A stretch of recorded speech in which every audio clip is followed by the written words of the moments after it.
বেশ কয়েকদিন ধরেই আমরা একটা শব্দ বারবার শুনতে পাচ্ছি।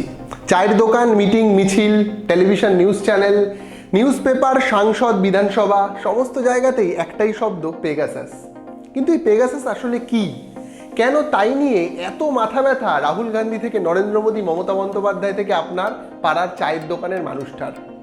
আজকে আমি রয়েছি পঞ্চানন আপনাদের সাথে, আর আজকে আলোচনা করব এই পেগাসাস নিয়ে। আসলে পেগাসাস কি, কেন এবং কতটা প্রয়োজন আপনার জানা পেগাসাস সম্পর্কে। अगर कोविड के बाद किसी एक चीज की बातचीत हो रही है वो है पेगासास। পেগাসাস শব্দটা এসছে গ্রিক মাইথোলজি থেকে।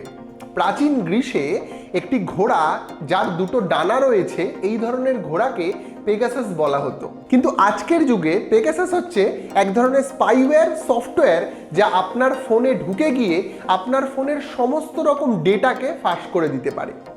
এই স্পাইওয়্যার বা সফটওয়্যার এমন একটা সিস্টেম যা আপনার ফোনে বিভিন্ন উপায়ে ঢুকে যাওয়ার ফলে আপনার ফোনের ছবি, video, camera, WhatsApp chat, Messenger এবং সমস্ত ডেটা অ্যাক্সেস করতে পারে। কিন্তু প্রশ্ন হলো, এই স্পাইওয়্যার আপনার ফোনে আসে কিভাবে? একটা সময় ছিল যখন কেউ আমাদেরকে হোয়াটসঅ্যাপ, মেসেঞ্জার বা অন্যান্য মাধ্যমে কোনো লিঙ্ক যদি শেয়ার করতো, আমরা যদি সেই লিঙ্কে ক্লিক করতাম, তাহলে অটোমেটিক্যালি আমাদের ফোন বা কম্পিউটার হ্যাং করতো কিংবা ভাইরাস ইনফেক্টেড হতো।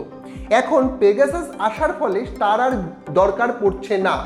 কি হচ্ছে, আপনার ফোনের নম্বর জানা থাকলেই আপনার ফোনে যে কোনোভাবে পেগাসাস ঢুকিয়ে দেওয়া সহজ। পেগাসাস নামক এই স্পাইওয়্যারটা বানিয়েছে ইসরায়েলের একটি সংস্থা, যার নাম NSO গ্রুপ। তারা দাবি করছে যে বিভিন্ন দেশের সরকারি যে ইন্টেলিজেন্স ব্যুরো রয়েছে, যেমন আমাদের দেশের তারপর CBI ডিপার্টমেন্ট, এদের কাজের জন্য এই পেগাসাস ইউজ করা হয়। কিভাবে ব্যবহার করা হয় না, বিভিন্ন রকম সন্ত্রাস দমনমূলক কাজকর্ম, আতঙ্কবাদীদের ইন্টারনেটের মাধ্যমে যে বিভিন্ন রকম কাজকর্ম, তা ধরার জন্য পেগাসাসের বেসিক্যালি ব্যবহার করা হয়ে থাকে। এই সংস্থাটি জানাচ্ছে যে এই সফটওয়্যারটা তারা শুধুমাত্র বিভিন্ন দেশের সরকারকেই বিক্রি করেছে, কোনো রকম বেসরকারি সংস্থাকে নয়। আপনাদের নিশ্চয়ই মনে হচ্ছে এই সফটওয়্যারের মাধ্যমে বিভিন্ন রকম সন্ত্রাস দমনমূলক কাজকর্ম করা যেতে পারে। সহজেই ইন্টারনেটের মাধ্যমে যে সকল সন্ত্রাসবাদী কাজকর্ম চালানো হয়ে থাকে সেগুলোকে ধরে ফেলা সহজ হবে, কিন্তু না, গল্পটা এখানেই। ফরবিডেন স্টোরি এবং অ্যামনেস্টি ইন্টারন্যাশনাল একটি গবেষণা চালিয়েছে 50,000 ফোন নম্বরের ওপর, যে নম্বরের ওপর পেগাসাস ব্যবহার করা হয়েছিল কিংবা ভবিষ্যতে ব্যবহার করা হতে পারে বলে মনে করা হচ্ছে। পৃথিবীর তাবড় প্রায় 80 জন সাংবাদিক এ বিষয়ে গবেষণা চালিয়েছিল, যেখানে রয়টার্স, ওয়াশিংটন পোস্ট, AFPর মতো সাংবাদিকরাও রয়েছেন। এই ফরবিডেন স্টোরি এবং অ্যামনেস্টি ইন্টারন্যাশনাল NSO গ্রুপের যে ক্লায়েন্ট লিস্ট পাবলিশ করেছে, সেই লিস্টে কিন্তু ভারতবর্ষও রয়েছে। কিছুক্ষণ আগেই বললাম NSO গ্রুপ এই স্পাইওয়্যারটা বানিয়েছিল বিভিন্ন রকম অপরাধমূলক কাজকর্মের বিরুদ্ধে স্টেপ নেওয়ার জন্য। তাহলে আমাদের মনে হতেই পারে, ভারতবর্ষের যখন ইন্টেলিজেন্স ব্যুরো এটির ব্যবহার করছে, তার মানে বিজয় মালিয়া, নীরব মোদী, দাউদ ইব্রাহিমের মতো যারা অপরাধমূলক কাজকর্মের সাথে যুক্ত মানুষজন, তাদের ফোনে এই স্পাইওয়্যার ব্যবহার করা হবে। কিন্তু না, সেটা করা হয়নি। মজার ব্যাপার হলো, এই লিস্টে নাম রয়েছে ভারতবর্ষের তাবড় কিছু পলিটিশিয়ানস, কিছু বিজনেসম্যান এবং ভারতবর্ষের সুপ্রিম কোর্টের প্রাক্তন বিচারপতির মতো প্রায় 300 জনের, যাদের বিরুদ্ধে কোনো রকম অপরাধমূলক কাজকর্মের অভিযোগ নেই। এদের মধ্যে উল্লেখযোগ্য নাম হলো পশ্চিমবঙ্গের বর্তমান মুখ্যমন্ত্রী মমতা বন্দ্যোপাধ্যায়, অভিষেক বন্দ্যোপাধ্যায়, রাহুল গান্ধী, সুপ্রিম কোর্টের প্রাক্তন বিচারপতি রঞ্জন গগৈ, বর্তমানে তথ্য প্রযুক্তি মন্ত্রী অশ্বিনী বৈষ্ণব এবং প্রাক্তন CBI প্রধান অলোক বর্মা। ইন্টারেস্টিংলি বেশ কিছু সাংবাদিকেরও নাম রয়েছে এই তালিকায়, যারা বারংবার কেন্দ্রীয় সরকারকে বিভিন্ন খবরের মধ্য দিয়ে নাজেহাল করে তুলেছিল। দ্য হিন্দুর সাংবাদিক বিজয়তা সিং, তারও লিস্টে নাম রয়েছে। তিনি কিছুদিন আগে একটি খবর করেছিলেন, যেখানে তিনি দেখিয়েছেন যে ভারতবর্ষের ন্যাশনাল সিকিউরিটি কাউন্সিলের খরচ বেড়ে গিয়েছে বা বাজেট বেড়ে গিয়েছে প্রায় 10 গুণ। যেখানে 33 কোটি টাকা অ্যালোকেট করা হতো, সেটা বর্তমানে 333 কোটি টাকা হয়েছে। সিনিয়র লয়ার প্রশান্ত ভূষণ এই রিপোর্ট প্রসঙ্গে বলেছেন যে সরকার এই যে এক্সট্রা 300 কোটি টাকা বাজেটে বাড়িয়েছে, তা তারা খরচ করেছে পেগাসাস সফটওয়্যার কেনার জন্য। সরকার পক্ষ কিন্তু এই অ্যালিগেশনের বিরুদ্ধে এখনো পর্যন্ত মুখ খোলেনি। শুধুমাত্র সফটওয়্যারটা কিনতেই খরচ হয় 4 কোটি টাকা।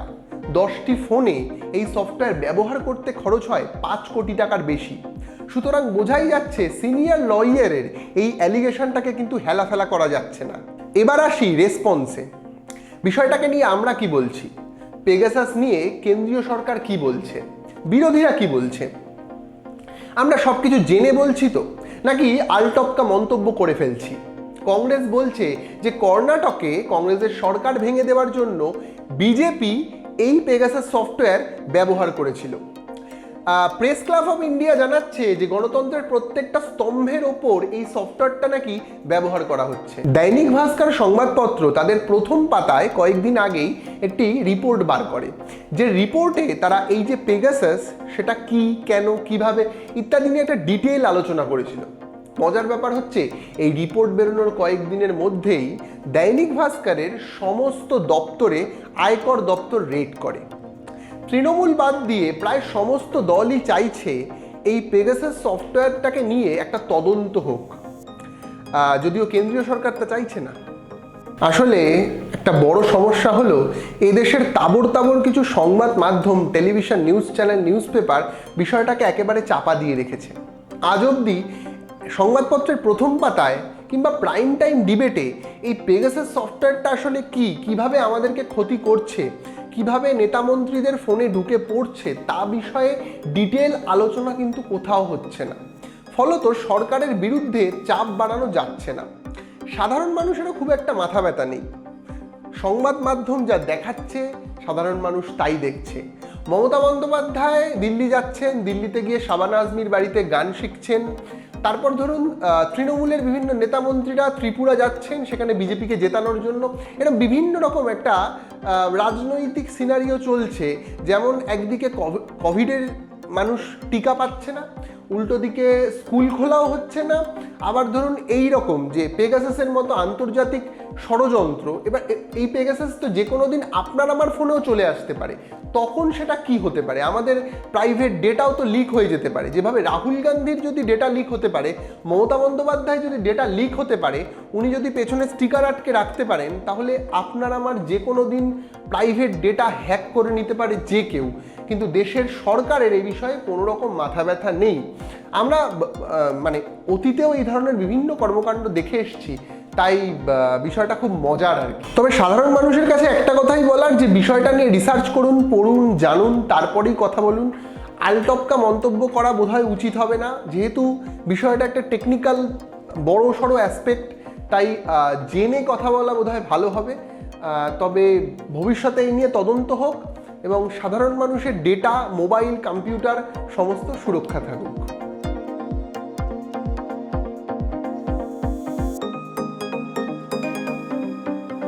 আমরা চেষ্টা করছি একটা নতুন ঘরানার সংবাদ মাধ্যম তৈরি করতে, যেখানে মানুষের খবর থাকবে, যেখানে কোনো প্রাইম টাইম নেই, যেখানে খবর তাড়াতাড়ি জানানোর খুব একটা তাড়া নেই। আমাদের এখানে কোনো ব্রেকিং নিউজ হয় না। তাই আপনাদের কথা আমরা শুনবো। আপনারা জানান মানে কি বিষয়ে আপনারা কথা শুনতে চান, আলোচনা জানতে চান। ভিডিওটা ভালো লাগলে লাইক করবেন, কমেন্ট করবেন, শেয়ার করবেন, পাশে থাকবেন। ভালো থাকবেন।